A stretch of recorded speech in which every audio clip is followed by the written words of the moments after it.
Prezados alunos, boa noite. Vamos iniciar mais uma videoaula falando sobre o Programa de Proteção Respiratória, parte 8 da disciplina de Segurança do Trabalho 2. Bem, antes de começarmos, esse assunto, na realidade, é uma continuidade, da videoaula anterior, Na videoaula anterior, eu comentei, aliás, eu fiz uma pergunta a respeito das proteções contra os contaminantes. E aqui nessa videoaula nós vamos ter a oportunidade de conhecer mais profundamente o assunto a partir dos principais respiradores encontrados, utilizados nas indústrias, selecionada aí pelos profissionais da área de segurança. Tá? Essas recomendações e algumas desses testes, avaliações, no geral, a gente vai colocar como referência aqui um fabricante que é a 3M, Inclusive, é uma das marcas muito conhecidas, Muito comuns. É claro que existem vários outros, fabricantes que trabalham aí com esse tipo de EPI, que são os respiradores, tá? É claro que esse assunto ele é muito mais extenso. A gente vai apenas aqui explanar os principais pontos relacionados ao programa de proteção respiratória, tá bom? Bem, como se proteger, dos contaminantes? Nós poderíamos apenas citar os EPIs, que está dentro da NR6, que é uma norma regulamentadora do Ministério do Trabalho, que vocês conhecem muito bem. É claro que para você, quando atuando na área de segurança do trabalho, como profissional de segurança do trabalho, que daqui a pouco tempo vocês já estarão no mercado, vocês terão que trabalhar com informações técnicas, eu sempre digo que o profissional de segurança ele não trabalha por achismo, ele tem que ter evidência, buscar entre as literaturas, normas, seja ela brasileira ou internacional, informações que sejam base para o trabalho de vocês, tá? É muito importante isso, Mais uma vez, no programa de proteção respiratória, vamos falar das recomendações da Fundacentro. Não nessa aula necessariamente, nem na próxima, mas nós vamos comentar alguns pontos relacionados à própria pesquisa da Fundacentro, que será a base do nosso estudo também, tá bom? Então, quando a gente faz essa pergunta, como se proteger dos contaminantes, aqui eu vou relacionando aqui, selecionando o respirador, Tipo de respiradores. Temos respiradores semifaciais, sem manutenção, respiradores semifaciais reutilizáveis, que purificadores de ar. Tem os respiradores de peça facial inteira, também que são purificadores de ar, Então, são vários tipos de respiradores que nós podemos encontrar, tá? Atenção, os respiradores possuem limitações de uso, isto é, devem ser usados apenas para proteger contra contaminantes específicos e até certos níveis de concentração. Por que é importante nós ressaltarmos essa questão da atenção aqui? Porque, na realidade, quando a gente fala de respiradores, a gente sabe que a proteção respiratória, no geral, ela causa um certo desconforto, Seja pelo calor, Às vezes a atividade que o próprio trabalhador desenvolve é um ambiente fechado. Então, esses ambientes, às vezes, com pouca ventilação, Então, acaba atrapalhando ali o andamento da atividade desse indivíduo. Então, é importante que na hora de fazer a seleção, veja, além de ver as questões técnicas, seja também analisada a questão do conforto do indivíduo. Sempre quando eu comento nas nossas videoaulas, eu falo sobre a questão do conforto do trabalhador. Isso é muito importante, tá? Com base nas classificações, como são, na realidade, classificadas P1, P2, P3, PF1, PFF2, PFF3, entendeu? São os respiradores mais comuns, mais conhecidos, e mais utilizados também, De acordo com as recomendações contidas no Programa de Proteção Respiratória da Fundacentro, segue abaixo as classificações, dos filtros para quais contaminantes são recomendados. Por exemplo, PFF1, que é o P1, é poeiras e névoas, aerosóis mecanicamente gerados, no caso, tá? PFF2, que é o P2, é para fumos, aerosóis termicamente gerados ou agentes biológicos, tá? O P2. PFF3, que é o P3, particulados altamente tóxicos, né? Então, assim, temos alguns tipos de substâncias encontradas no ambiente de trabalho que ela tem um alto poder de contaminação, principalmente através das vias aéreas. É importante analisar essa questão dos particulados. No geral, teria que ser feita uma avaliação quantitativa. A gente vai até falar sobre isso mais adiante. Quantitativa para ver o nível de concentração. Um exemplo que eu posso citar sobre essa questão da concentração altamente tóxica, vamos dizer assim, né? Claro que isso vai depender de vários outros fatores.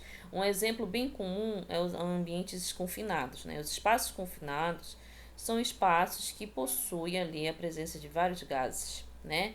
Alguns até que pode levar à morte. Então, assim, tem que ser feita uma avaliação prévia, né? Tem que ser feito todo um estudo, um planejamento. A atividade em si pede que seja planejada, né? Então, assim, é muito importante essa questão da seleção desses respiradores, né? Dos filtros, seja uma coisa muito criteriosa, tá? A partir de vocês como profissionais de segurança.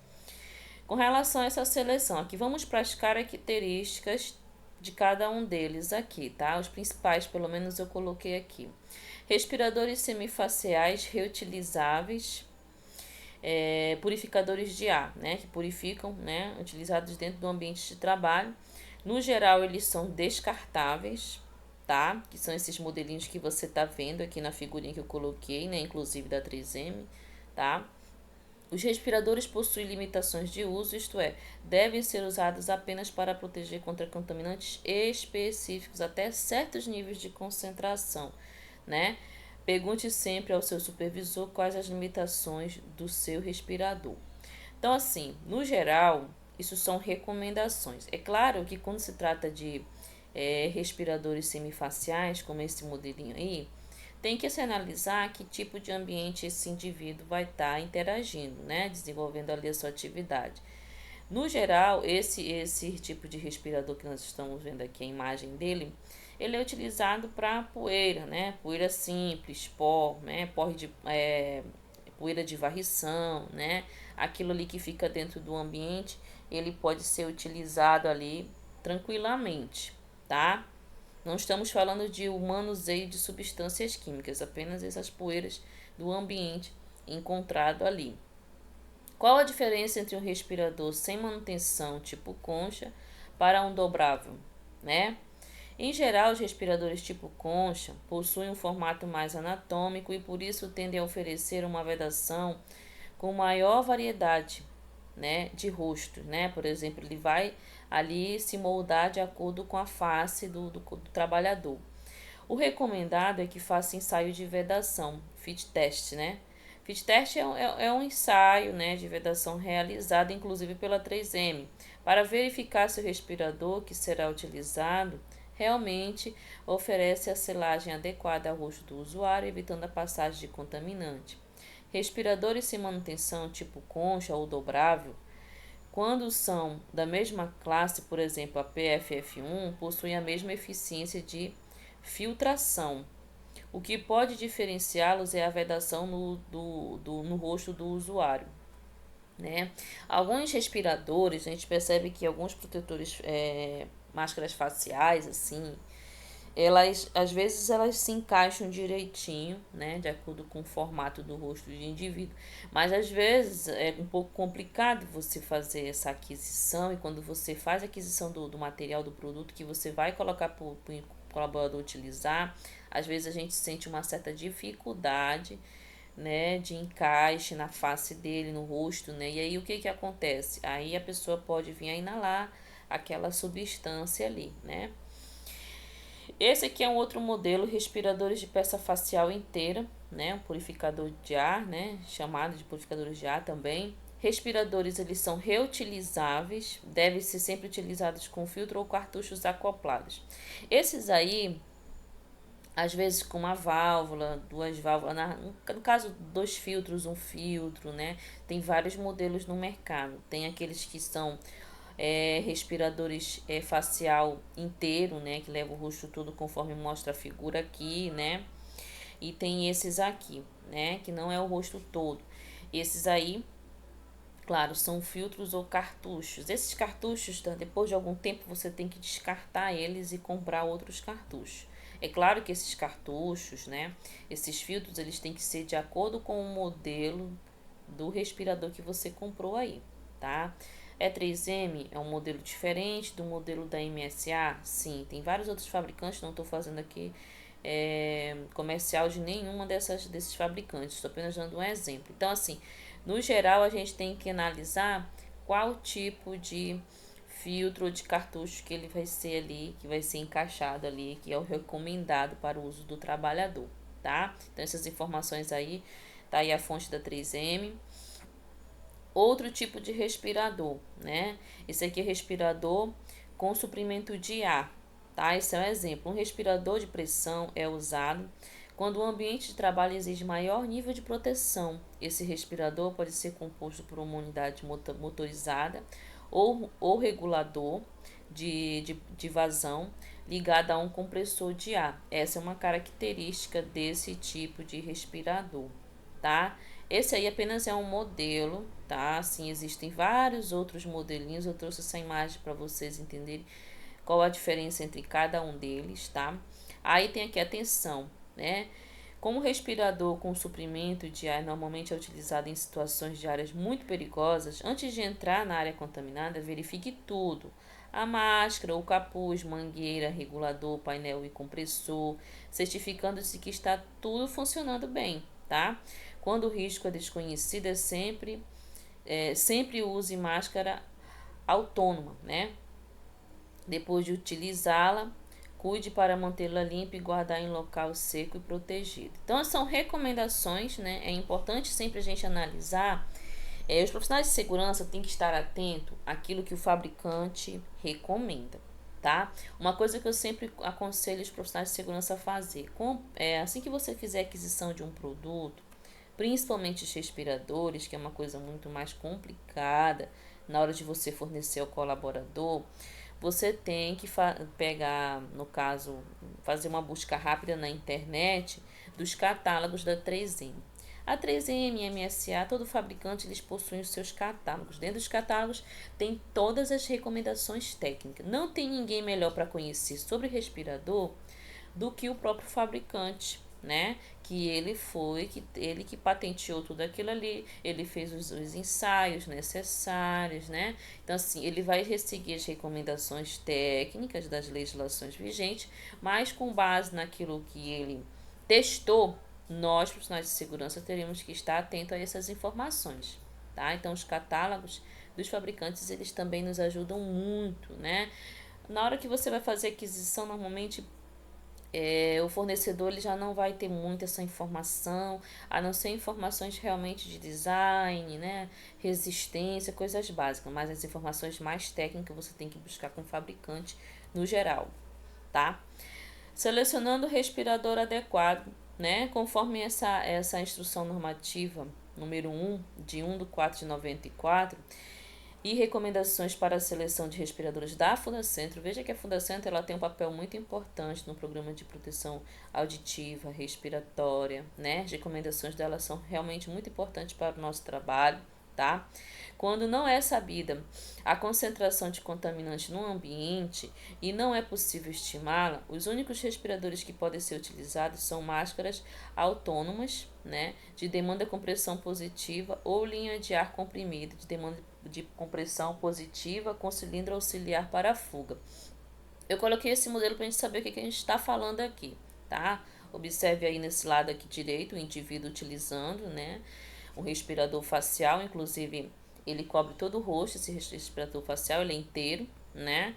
E aí você vê que ele tá com cilindro ali, né, na altura do abdômen ali, né, na cintura, na realidade. Então, esse aí é um modelo, tá? Às vezes, a atividade de espaço confinado requer a utilização desse tipo aí de respirador, tá? Isso vai depender, lembra que a gente falou, né, da concentração das substâncias encontradas naquele ambiente, vai haver necessidade e ele possui essa característica que vocês estão vendo aí. De acordo com os requisitos da instrução normativa, Johnson exige que todo usuário de respirador seja inicialmente submetido a um ensaio de vedação facial a fim de garantir que o equipamento selecionado se ajuste bem ao rosto e proporcione o nível de proteção requerido. Então, queridos profissionais de segurança, é preciso fazer um ensaio de vedação na empresa? Depende. Se essa empresa tiver o material que é utilizado para esse fim, melhor ainda, tá? É claro que o fabricante em si, como eu falei inicialmente, do exemplo do 3M, ele vai fazer todos os ensaios necessários. Mas se houver uma necessidade de fazer esse ensaio lá em loco, façam, tá? Para isso, é claro que está muito vinculado à questão financeira da empresa, a disponibilidade financeira que a empresa vai ter naquele momento ali, tá? Porque existe um kit que é utilizado para esse teste aí. A gente pode até comentar aí nas próximas aulas. Ensaio de vedação, fit test, né? O objetivo é monitorar a utilização de equipamento de proteção respiratória de forma a definir se os mesmos proporcionam ou não a vedação adequada para cada usuário. Consiste basicamente em nebulizar uma solução doce ou amarga dentro do ambiente de um capuz. Se o usuário não detectar o gosto do agente de ensaio nebulizado, a vedação proporcionada pelo respirador em uso é considerada aceitável. Então, assim, tem que ser feito esse teste? Claro, né? O ideal é que nós fizéssemos também esse teste lá em loco, na atividade que o trabalhador está lá desenvolvendo, assim, ou pegando todos os respiradores que a empresa fez aquisição ali, que ela comprou para fazer esse teste, até para nós nos certificar, né? Segurança, ela nunca é demais. Quanto maior a prevenção, menos acidentes, né? Principalmente acidentes que podem até ser fatais, porque a inalação de substâncias químicas ela pode levar à morte. Então é interessante realmente trabalhar com esses testes aí. Nós vamos dar continuidade na próxima videoaula, ainda sobre essa questão de respiradores. Fiquem comigo e até mais, se Deus quiser.